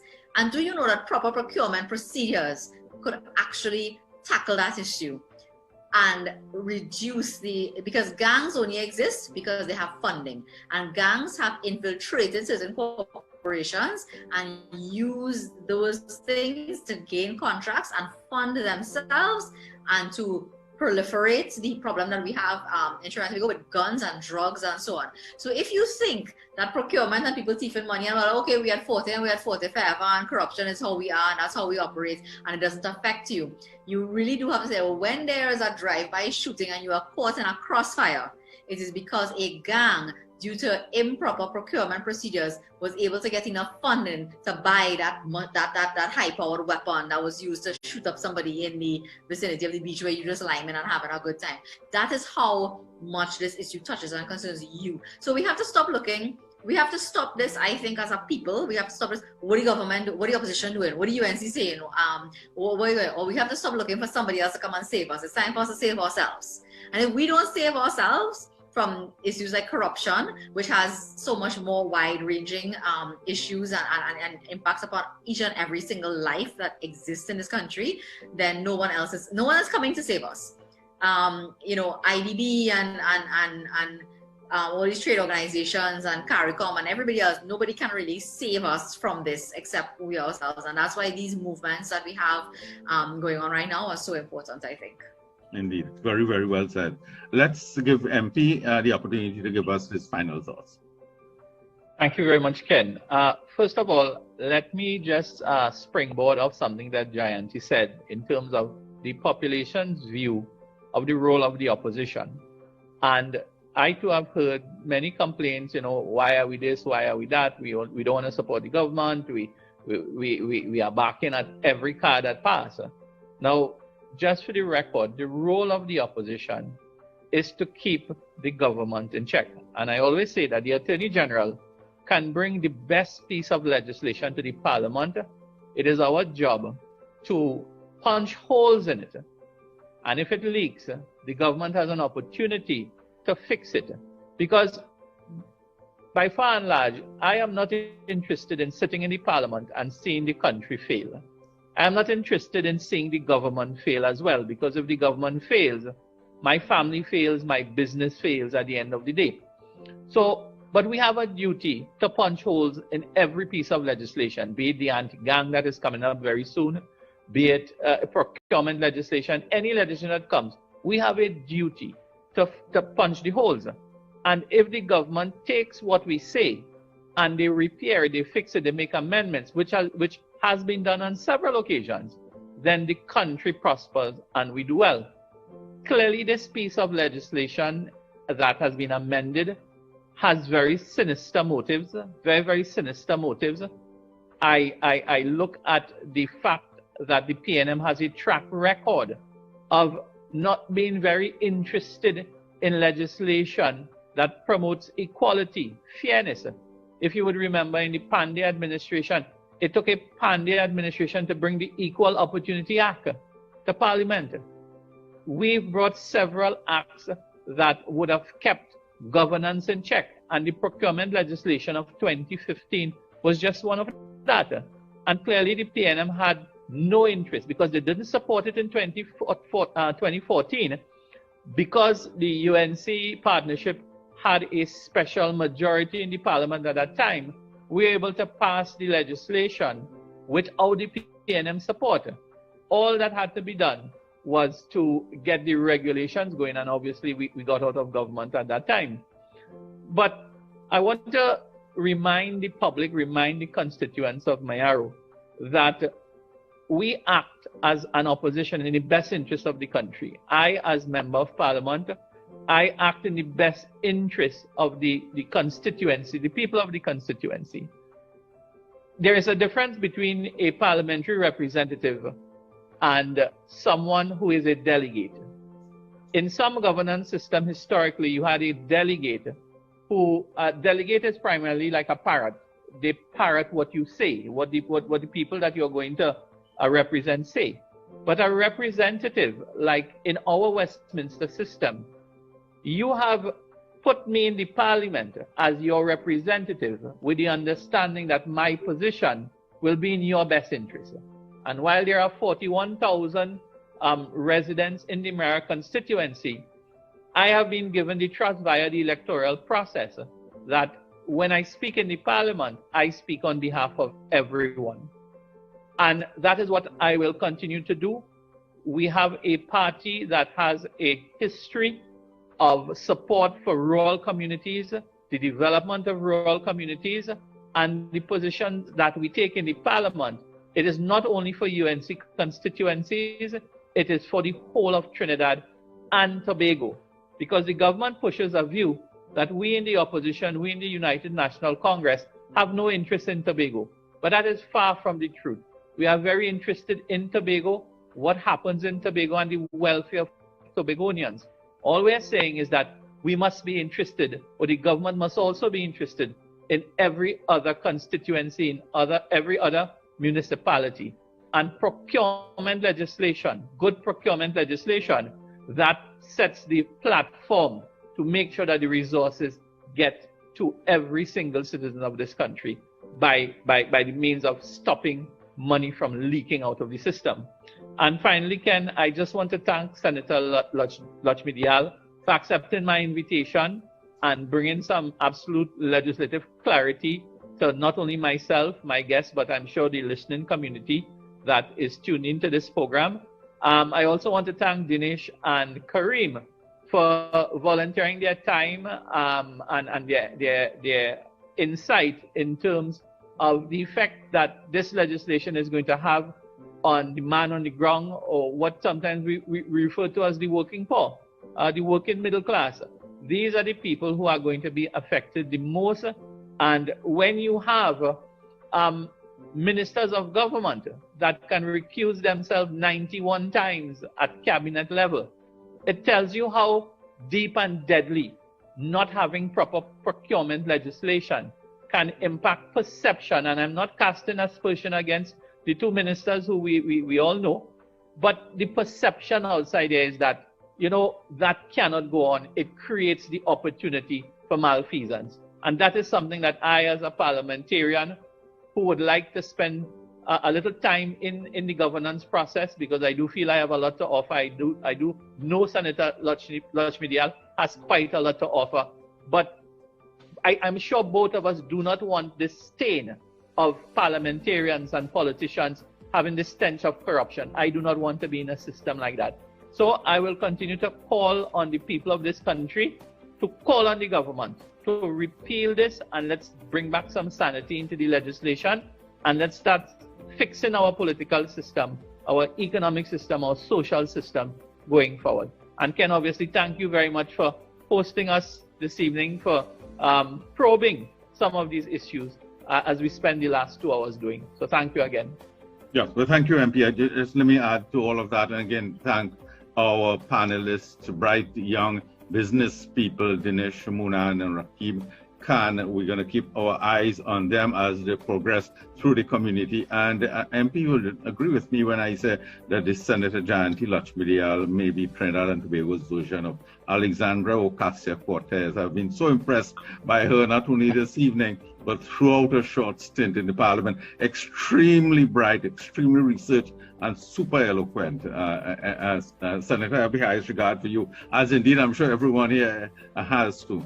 And MP too, we thank you very much. You've been an outstanding representative. You continue to be an outstanding representative of one of the largest constituencies in this country. I wonder how you do it. You know, you represent so effectively. You represent in the parliament and the joint and the JSCs and the other parliamentary committees and so on. One of the very hard-working members of parliament. So we've had a power-packed panel, and we thank everyone for their contributions. We thank particularly our viewers for tuning in for this discussion on the Public Procurement and Disposal of Assets Amendment Bill. We urge you to sign the petition and to continue to follow the campaign and the public crusade of the United National Congress. Thank you all very much for viewing.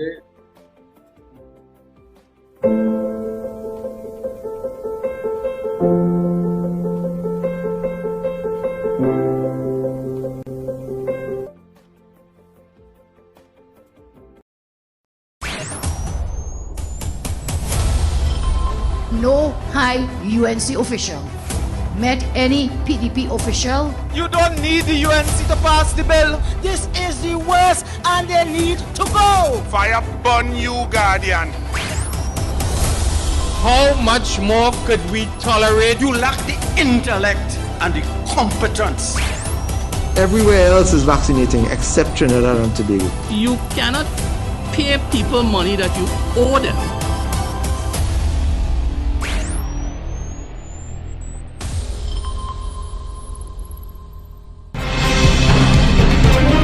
Blessing to all.